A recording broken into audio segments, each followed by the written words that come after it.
Chest up, shoulders back. This is Revival Fitness. Before we get started today, guys, be sure to grab your program today. Link down below. Much more than just exercises on a sheet, you're going to receive everything you need to make serious gains over the long haul and shock your past self. Skinnier guys like me, a lot of times, especially when they're newer to the gym, they will swear that they're eating so much food, bro, but if you actually log it all out, it's barely over the 2,500 calorie a day mark. You're going to benefit from finding ways to sneak food into your food. So one of the most versatile things you can add to your diet that is calorically dense is butter. Something I've done recently is instant mashed potatoes. Much faster than buying the normal potatoes and peeling them and cooking them. This is way quicker. But I get these instant mashed potatoes, and I will put 2 full sticks of butter whenever I make the initial boil. You also can make pasta and mix butter in with that. You can make toast in the morning when you wake up for breakfast.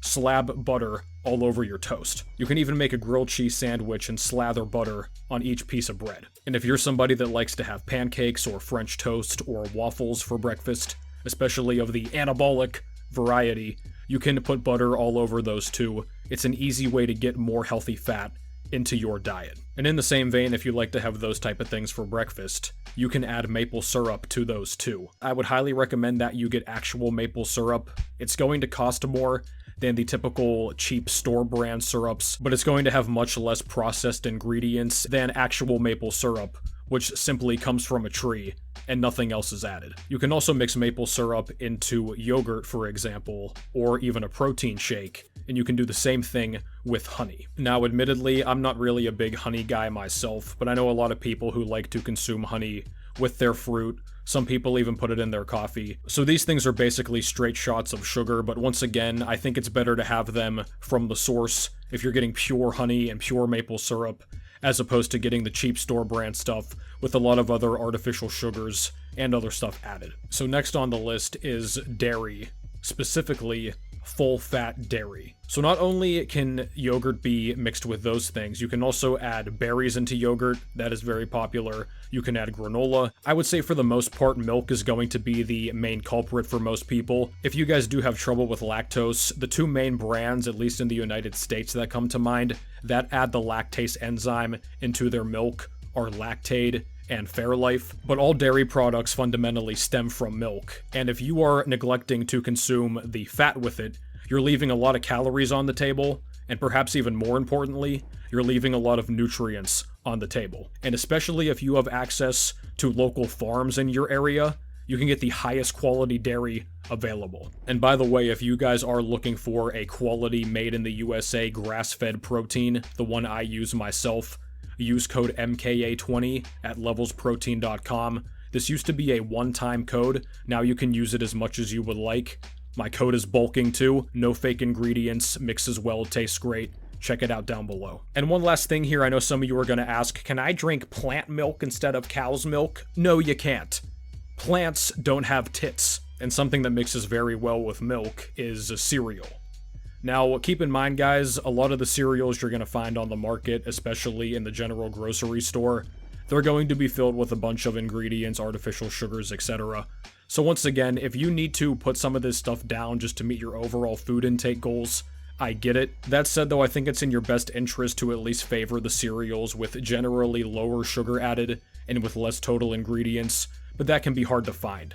So I would say things like Rice Krispies, Basic Cheerios, those are going to be better than Cocoa Krispies, for example. And cereal's also great because you can give your brain a much-needed break from obsessively looking at Instagram and YouTube, and you can play the crossword puzzle on the back of the box. Now, staying on the topic of breakfast, this one's going to be pretty quick, but it's worth noting.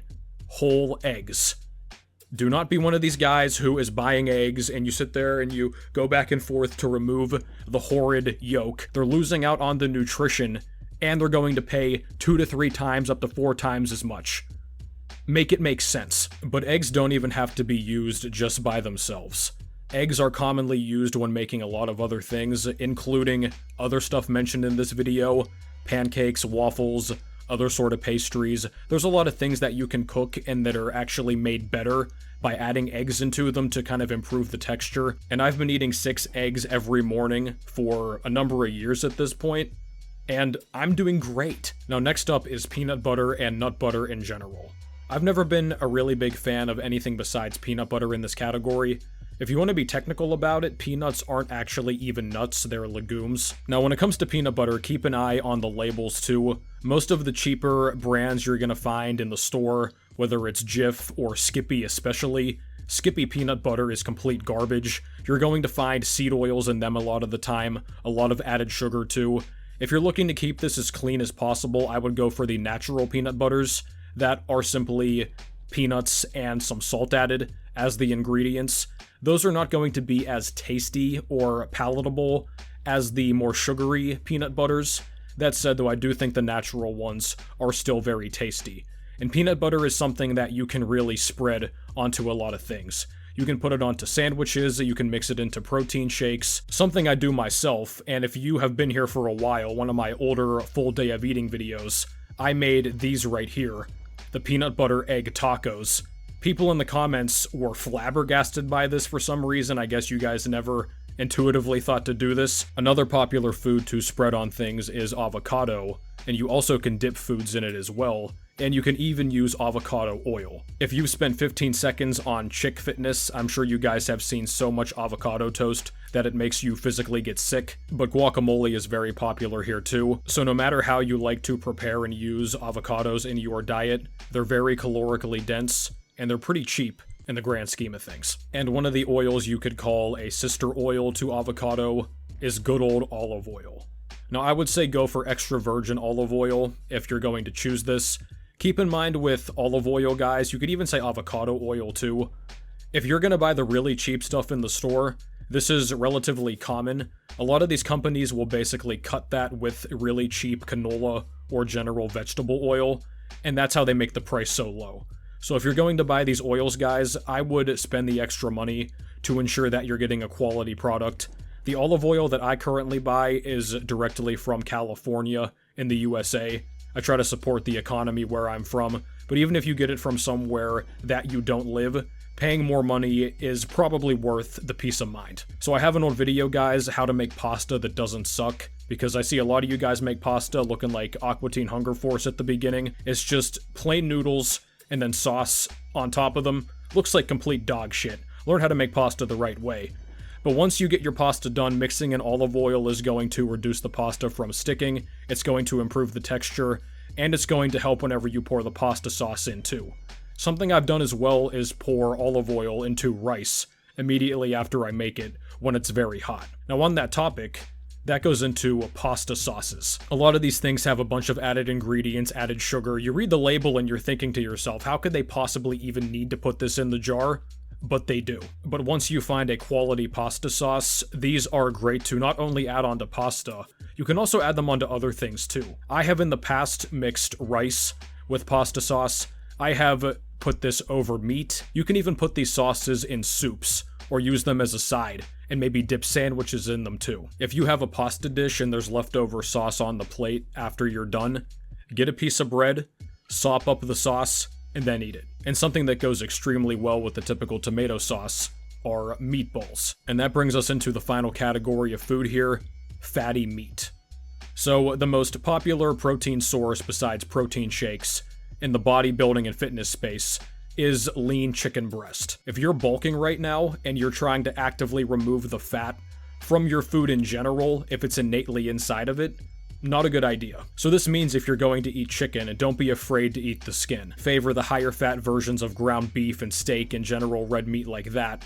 75-25, 80-20 over the 93-7. Same thing with fish. If you're going to consume fish, look for the fattiest versions possible. You're going to be paying the money anyway for these things. Protein in general is the most expensive food group, no matter how you really get it, so you might as well get the fat too along with it. Think about it this way. If you consume 6 ounces of chicken, or 6 ounces of 80-20 ground beef, it's going to take you roughly the same amount of time to consume, but with the ground beef you're going to get as much protein, more calories, and way more nutrients. It's a no-brainer. But this has been it for me, guys. I hope this video was helpful. Drop a like if it was, share it with a friend who needs to see it. Shout out to the loyal Patreon supporters and channel members for your continued support. Hit me up in the links down below to get in direct contact about your own eating as well as training. Grab your program down below too, and save some money on great products and services. And I will catch you guys next time.